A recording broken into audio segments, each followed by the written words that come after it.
Hey, hi, hello. Welcome to Diana Emerson. Today we're listening to An Unexpected Killer. To report him missing. His fiancee Sol and his sister Juana had been actively looking for him that day. That morning, the family contacted his place of employment. He had not shown up for work. The family was extremely distraught by this disappearance. He doesn't miss work without calling in. They couldn't reach him by pager or by telephone. And we're all freaking out because this is not who he is, and what he does, it's so odd, it's not normal. We learned that Saul had seen Gonzalo the night before. They had visited with each other until about 9:15 that evening, and Saul reported seeing him leaving in his car alone, headed home. But he did not return home last night. To aid the detectives, Saul provides a description of what Gonzalo was wearing when she last saw him.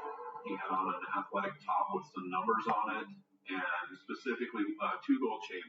While Juana and Saul speak with police, other family members frantically look for Gonzalo. We all went different ways in our cars, driving around just to see if we found his car. We were trying to look for anything. My dad thought, maybe he got in an accident. We were desperate. We just wanted to prove. Around 4 or 5 o'clock in the afternoon, we all started feeling like, okay, something's wrong now. On the outskirts of town, Gonzalo's father makes a disturbing discovery. My dad spotted the car in an empty field. When he saw the car, the white car, he knew right away that was Gonzalo's car. He found the car burned up. He rushed to the car, opened up the car, and didn't find any body. So once that happened, it was just nuts. Where is he at? He kidnapped, he's dead. It was even worse. Detectives arrive and search for signs of what happened to Gonzalo. The car was totally destroyed by fire. It appeared that the car had been heavily doused with someone, probably gasoline. Somebody was clearly trying to cover up evidence from inside that vehicle. There was no evidence of any body. There were zip ties found near the car. As far as the scene was concerned, it yielded minimal clues. As the car had been burned completely, the chances of DNA or blood or fingerprints were greatly reduced. Later that afternoon, another chilling discovery is made, just 11 miles away. A citizen had seen something that looked like a dead body in the ditch on her road. The body was found about a 15-20 minute drive from where the burned car was. This young man matched both the physical description, the clothing, and the jewelry. Oh, they found the body. There was no doubt that this was Gonzalo. Oh. It was clearly a homicide. There was evidence of bullet wounds on the body and what appeared to be repeated knife blows to the heart. We also discovered some injuries to the back of the head, and it was evident the young man had been bludgeoned. It was apparent that he had died of violent death. We felt almost immediately that this was very personal in nature. There was no phone and there was no wallet at the scene, but he still had his jewelry with him, which were gold. So the thought of this being a robbery was off the table pretty quickly. There was another motive here. There were zip ties found near the body, and they matched the zip ties from the scene of the car. One of the things that went through my head was that someone brought zip ties to restrain Gonzalo. We've also located 4 spent casings from a .40 caliber semi-automatic pistol. After finishing up at the crime scene, police are faced with the difficult task of delivering the devastating news to Gonzalo's family. The police came early in the morning. I opened the door and they told me, we found your brother, but unfortunately he's dead. I was in shock.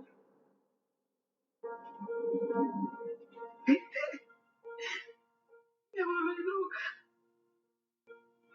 Y yo gritaba. Y gritaba y gritaba. I heard my mom screaming. It was something I never want to hear again. It's not even a scream. It's a pain so deep that only moms know what that is. I found out that he was murdered. And I lost it. And I think that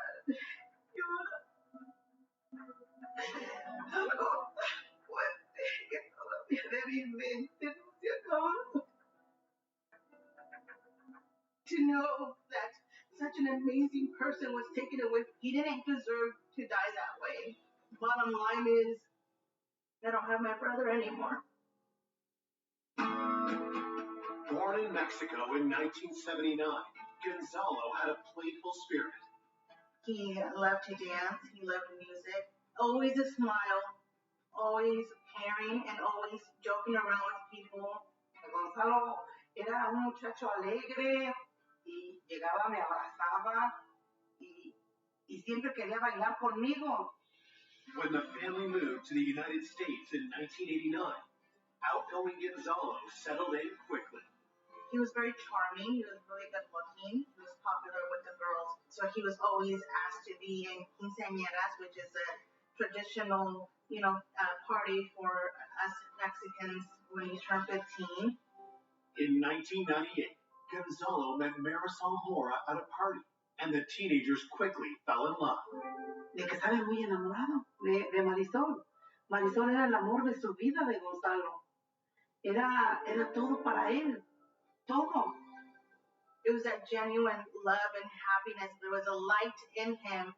He was a completely different person, a happy, full person.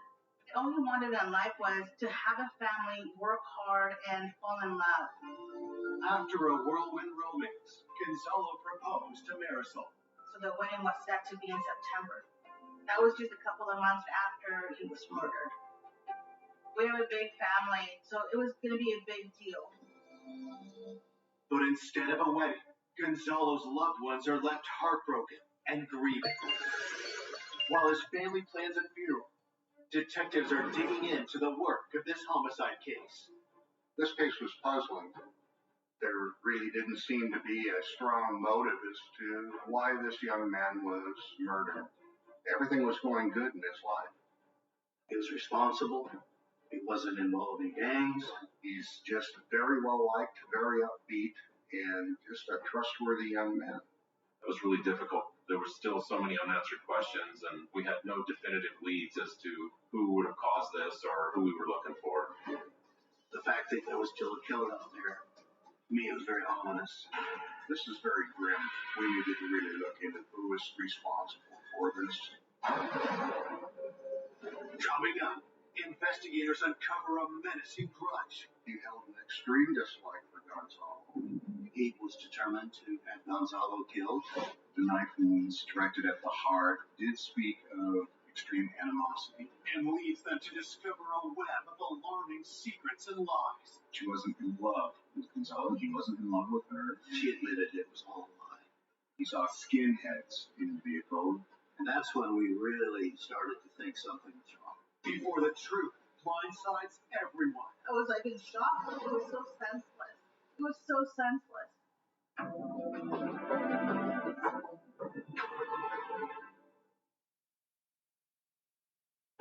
In the town of Cornelius, Oregon, police are investigating the vicious murder of 20-year-old Gonzalo Pizano Guzman.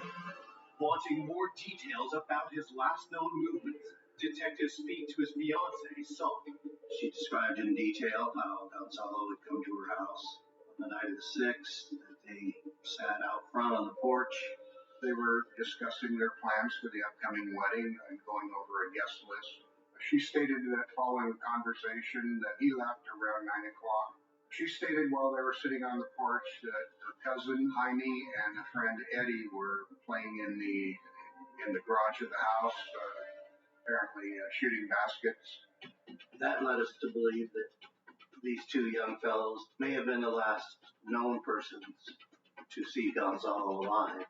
So it was important that we interview them. Investigators bring Jaime and Eddie into the sheriff's office. During the interview, both stated that they had to get to work that night and approached Gonzalo as he was getting in his car and asked if they could get a ride.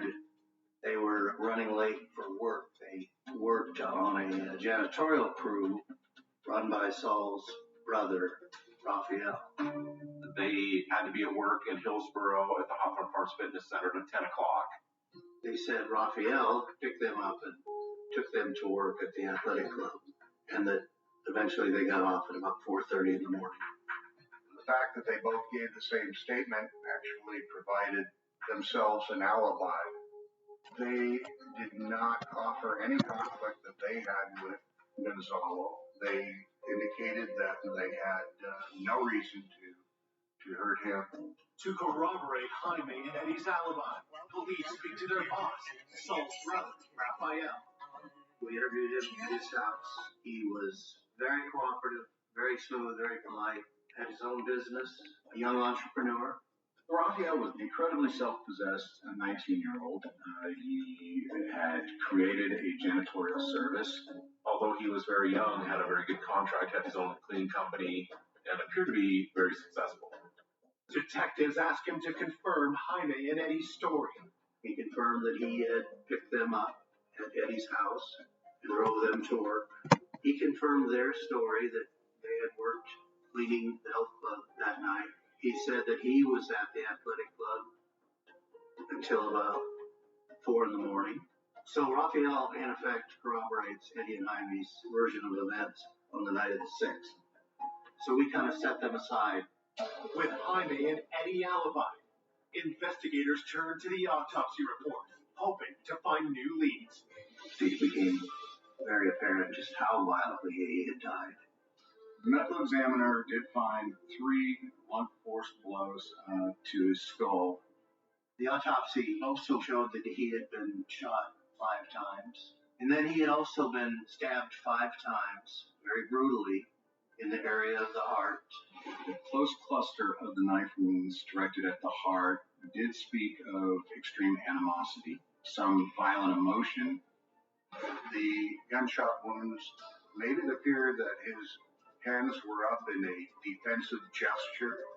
Gonzalo was likely pleading for some measure of mercy, and ultimately none was to be had. The autopsy report also determines that Gonzalo's death occurred around 10 p.m. With the findings at hand, investigators now turn to Gonzalo's workplace, searching for possible suspects. We interviewed his supervisor. Gonzalo's boss described him as reliable, steady worker, punctual. As detectives dig deeper, they learn about a startling new side to Gonzalo. It appeared that he had a relationship with one of the security guards that worked there. Gonzalo's boss did tell us there may have been some possible involvement between the security guard, Bobette, and Gonzalo. So we needed to look into it. We needed to interview her. Police bring Bobette, Gonzalo's alleged girlfriend, in for questioning. She was very upset about his death. She was very emotional, very distraught about finding out that Gonzalo had been murdered, and ultimately disclosed that, in fact, she had had a very intimate relationship with Gonzalo for a couple months, but she made it very clear she wasn't in love with Gonzalo, and he wasn't in love with her. Bobette described her relationship with Gonzalo as kind of a fling. It was kept secret. She understood that he was engaged to be married, but it crossed our minds that maybe Bobette's feelings were stronger than she let on. Maybe she didn't want this wedding to go forward. The wedding was planned for September, only a few months away. Police asked Gonzalo's coworker about her movements on the day of the murder. Bobette had been at several different locations that day, running errands, and she had receipts to support that. So she was ruled out as a suspect. But while Bobette's cleared of suspicion, she hands detectives a crucial tip. Bobette mentioned an ex-boyfriend named Oscar Rodriguez. She told us Oscar was quite jealous.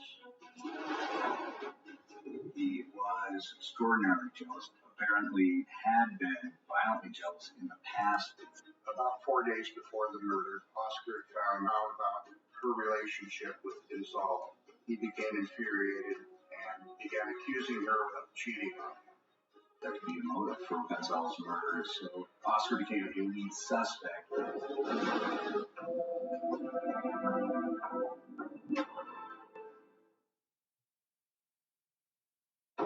Only 2 days into the investigation of the vicious murder of Gonzalo Pizano Guzman, police discover he was involved with his coworker, Bobette.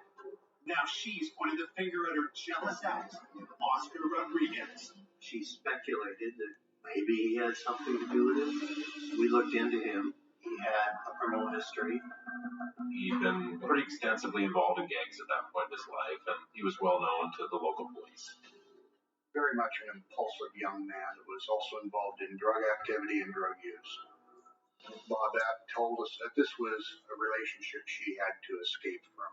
She personally felt threatened by his presence and his behavior.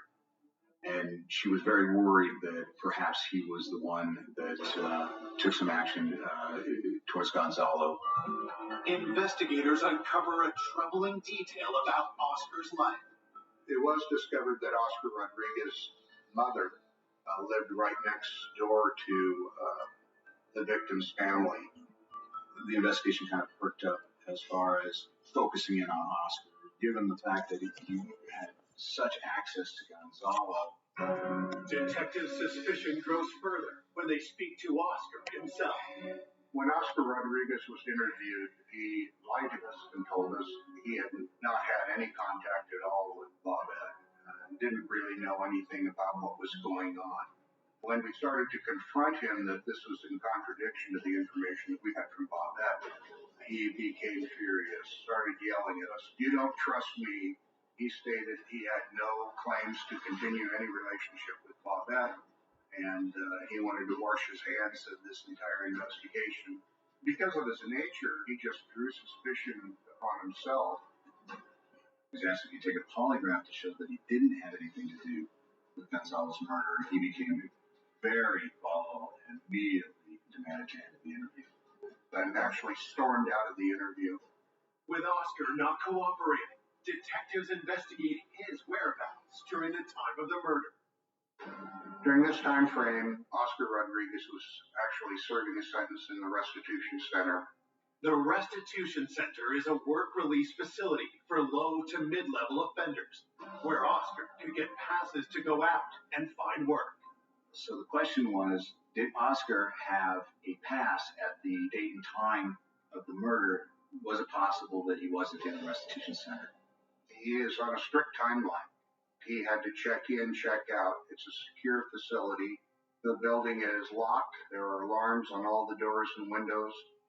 At the restitution center, there is a lockdown period at night until early in the morning. After the records were examined, it was positively concluded that he was in the restitution center at the time Gonzalo was killed. It was impossible for him to have been involved in the actual homicide. And ultimately, he was ruled out as a suspect. It's been a week since the murder, and the investigation is no closer to finding a suspect. Meanwhile, the family prepares to bury their beloved Gonzalo. It was really hard on everybody. My mom decided she wanted to take him to Mexico. He was buried over there, and we all stayed for a while trying to grieve together as a family and process what had just happened to our family. My mom was just devastated. It hurt me so much to lose Gonzalo. I was grieving deeply. I was in denial. I was in my own world. And I don't even know how I got by. While the family grieves in Mexico, the community of Cornelius is feeling on edge. There wasn't a quick arrest within a couple days or a week. This caused concern in the community because no one knew who did it. Searching for new leads, detectives turn to the public. We decided to put out a reward for information. And the idea was to get people to come forward if they knew anything and let them know that we're a little bit frustrated with where this investigation is going. We need public help. Nearly 2 weeks after Gonzalo's murder, police get a tip that sends the investigation in a whole new direction. We got a call from an employee of the SB gas station. His name was Ryan Petty. He claimed that he had seen some graffiti written in the bathroom of the gas station. And the graffiti said, Gonzalo Guzman, 12th Street Gang, please help, call the police. And once he heard about the reward, he put Gonzalo with that name Gonzalo and recognized it must be the same victim who left that cry for help on the wall. Detectives rush to the gas station to interview Ryan. While interviewing him, he divulges a shocking revelation. So what called his attention to the bathroom was shortly before he saw a car pull up, a white Monte Carlo, that had, in his words, skinheads in the vehicle. One of them allegedly had a swastika tattooed on his body. They were accompanying a very scared-looking Hispanic young man. He stated that it looked like that Gonzalo may have been kidnapped. That was significant in the fact that we felt this was a big break that came in the case.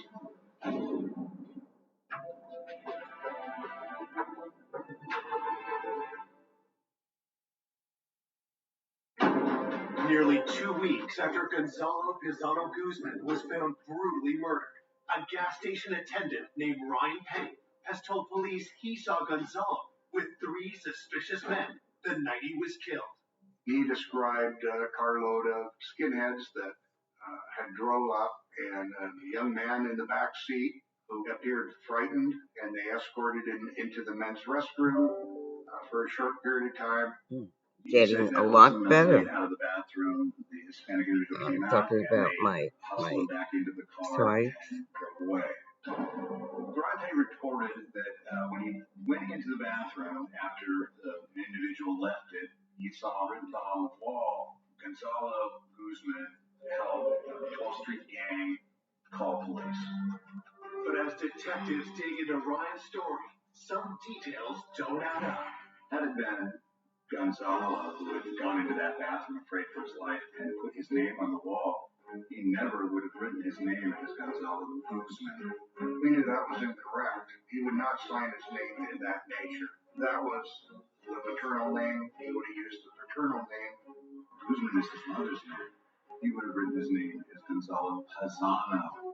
Pizano is his father's name. And so, right away, this was suspicious. And just the whole nature of what he was describing was more like something off of a TV show.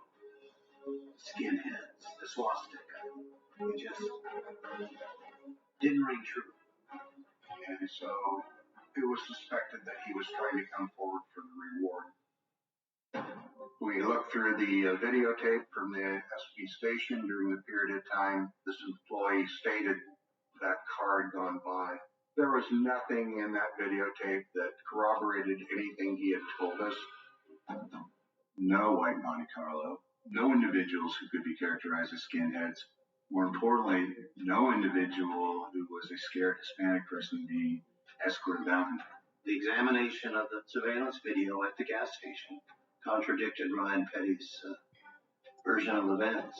And also, one of the issues was he didn't report this right away. When police check Ryan's record, they find more troubling news. He had a pretty checkered past. He was no stranger to the criminal justice system. Some of his arrests were for crimes that would cause you to doubt his honesty. In my mind, we ruled it out as pure fabrication. It just was too cute, too stereotypical. The mistake with the Spanish surname, I didn't buy it. With another lead exhausted, investigators face a daunting realization. We reached a point where we were getting nowhere. Leads weren't panning out. Having no significant suspect is very depressing. Really, if you don't solve these cases early on, the longer they go, the likelihood that you're actually going to be able to solve them becomes less and less. In cases like this where we're not getting anywhere, especially on a homicide, we took this very personal. Up to that point, this team had not had an unresolved homicide. The lack of progress also adds to the pain suffered by Gonzalo's family. Well, it was very hard. It was very painful to come back from Mexico and there was no arrest yet. Fue algo fuerte para mí, mucho dolor. Tenía mucho coraje y mucho odio en mi corazón. Everything was very silent, and we were getting very, very impatient. My mom was getting very impatient with the detectives, and all they told us is to please trust them. So we put our life in their hands. 2 more months passed without an arrest. With the case at a standstill, detectives review the entire investigation for something they may have missed. It can be very frustrating when you reach that point where you've kind of hit the wall, that you just have to resolve to redouble your efforts and to keep digging, keep pushing. It was time to go back and look over everybody one more time. We knew that Eddie and Jaime were the last people to see Gonzalo at Saul's house the night of the murder. Even though they'd been interviewed and gave a pretty good account of their activity that night, their boss, Raphael, provided an alibi for them. We wanted to be sure. So at this stage is when we asked them to take a polygraph. But when we began to ask them to take a polygraph, they started dodging and weaving. For some reason, they began to balk, and this threw a red flag as to why they weren't coming forward. Again, these are the last 2 people to see Gonzalo alive, and now they're getting cold feet about taking a polygraph exam. And that's when we really started to think something was wrong. Detectives keep the pressure on Jaime and Eddie, and on September 14th, Eddie comes in for his polygraph. The polygrapher is hooking Eddie up, attaching these leads to him to measure his response, and he doesn't even get to the questions. And Eddie says, "Okay, I'll tell you what happened." And he immediately makes it clear that he wants to tell everything that happened. In police parlance, he spilled it.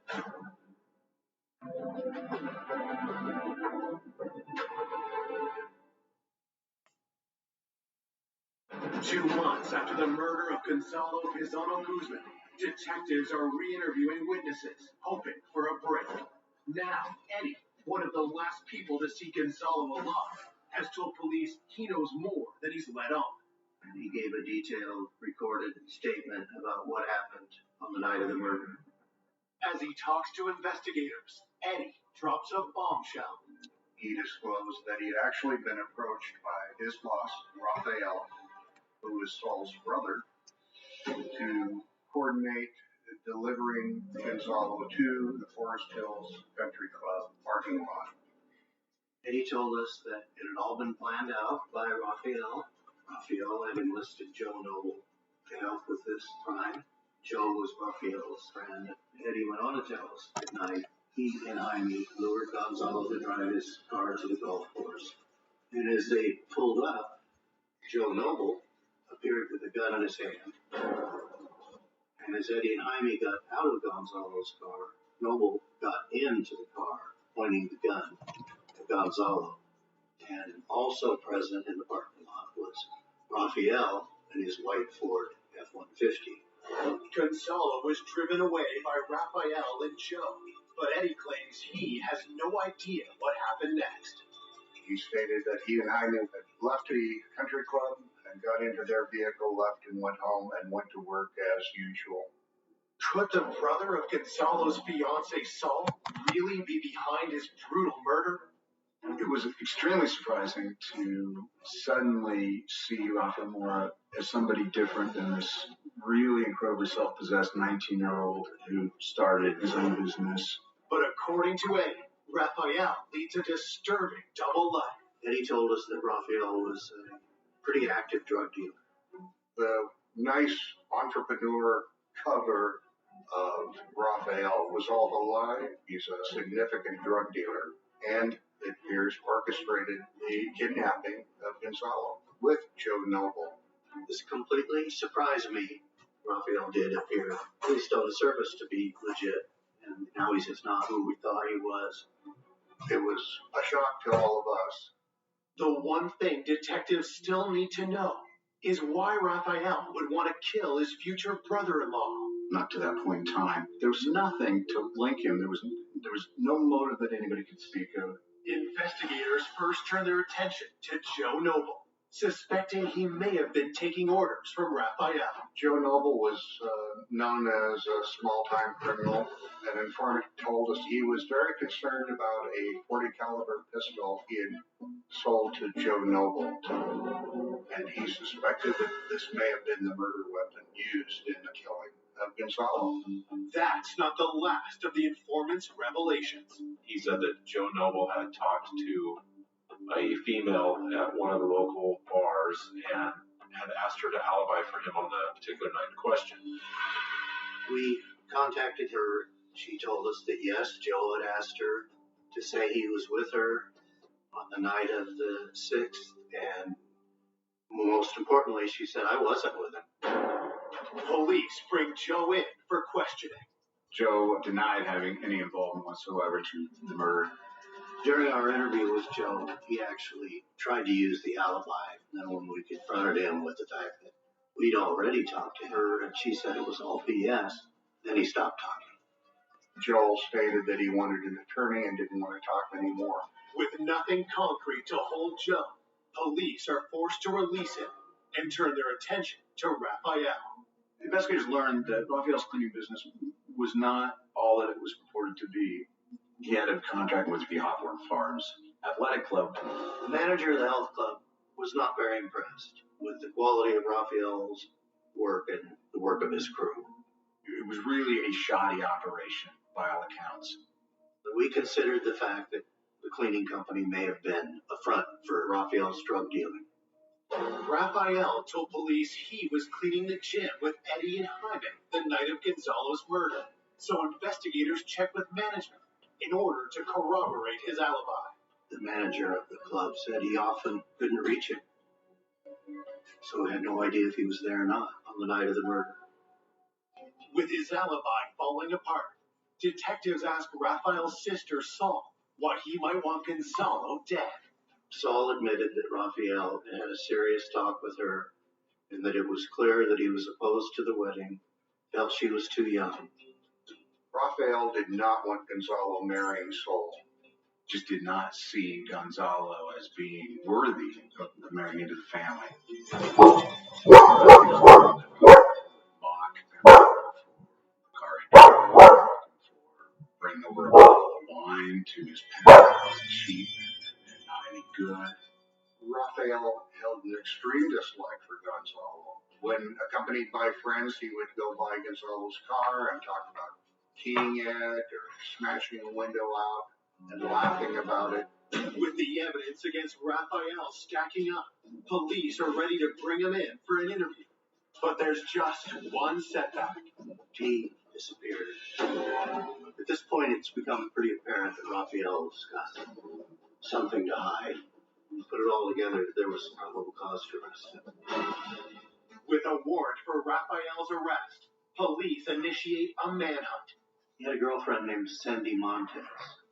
We found him hiding at his girlfriend's house. He had dyed his hair orange, and it was obvious that he had done it to try to change his identity. On September 28, 2000, Raphael is officially charged with first-degree kidnapping and aggravated murder. I was like in shock. I had so much anger at Raphael. It's an anger I can't explain. Just when police believe they have their man, the investigation takes another shocking turn. We had Raphael in custody when his girlfriend showed up with evidence stating that there's no way he could have been at the murder scene. This raised some obvious concerns. Could it be possible that Raphael was not involved in Gonzalo's murder? It came as an absolute surprise.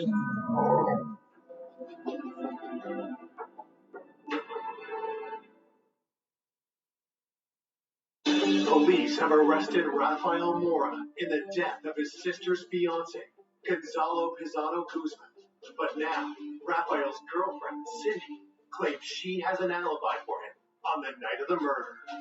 Cindy produced a receipt from a auto detailing place that purported to have dropped off Raphael's vehicle the night of the murder, and that Raphael was there and signed for it. It was presented as a solid piece of evidence that Raphael was working at the athletic club the night in question, and they had the receipt to prove it. And an individual named Cassandra, who owned the company, had signed off and was going to be an alibi witness.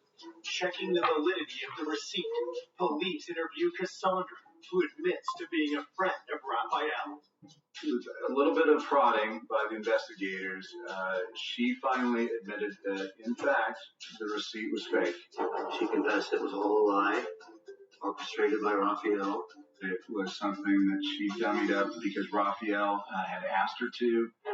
With Raphael's alibi discredited, investigators turn up the heat on co-conspirator Joe Noble. He told the officers that he hadn't been completely honest. He admitted that he was in the parking lot at the golf course. He was there when the car was burned. He admits to kidnap. He admits to pistol whipping the victim. He said that it was Raphael ordering him to do that. They then picked up Gonzalo, put him in the back of a Ford white pickup truck. And then Raphael drove Joe home with the victim knocked out in the back of the truck.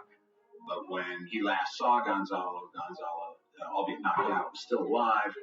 And then supposedly Raphael would have then driven back out to Hag Lake and killed Gonzalo. Detectives have a hard time believing Joe was not there when Gonzalo was finally killed, but have no proof. We had no physical evidence that we could link them to the crime, and it was frustrating. Desperate, investigators obtained security footage from businesses along the route they believed Raphael and Joe would have taken to and from the murder. Something on one of the tapes grabs their attention. We saw Raphael's pickup pull into the gas station to get gas. And lo and behold, there's Joseph Noble getting out of the white Ford and going into the gas station. And the timing of the gas station surveillance footage indicated that would have been probably shortly after the murder.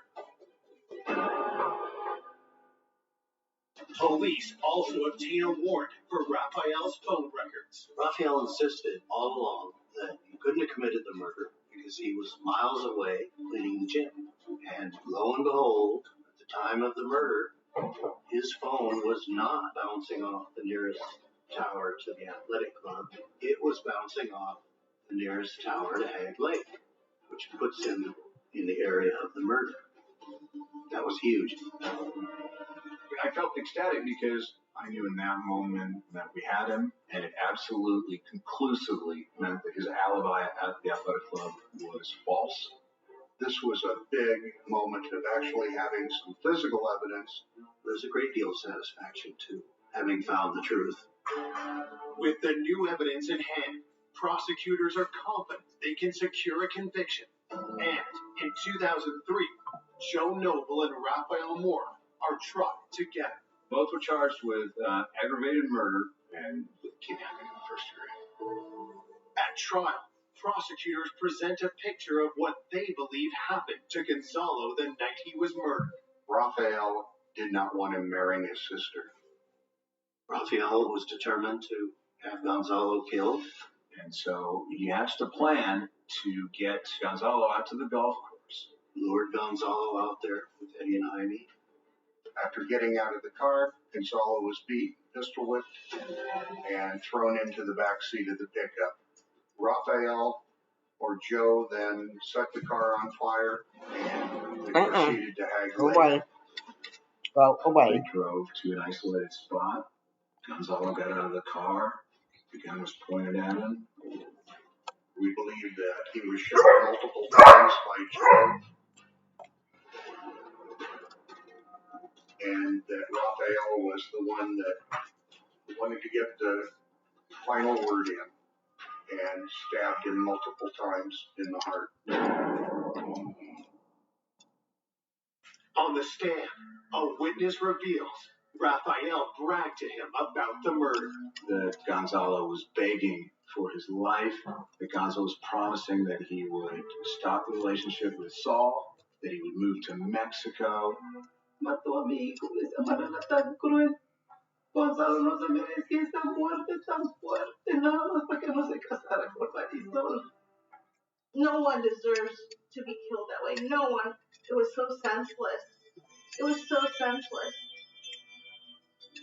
On April 28, 2003, the jury finds Rafael and Joe guilty of Gonzalo's murder.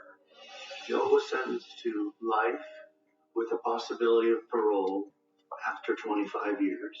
Rafael was sentenced to straight life, no possibility of parole. After 5 years in prison, Rafael appeals his conviction, arguing ineffective counsel.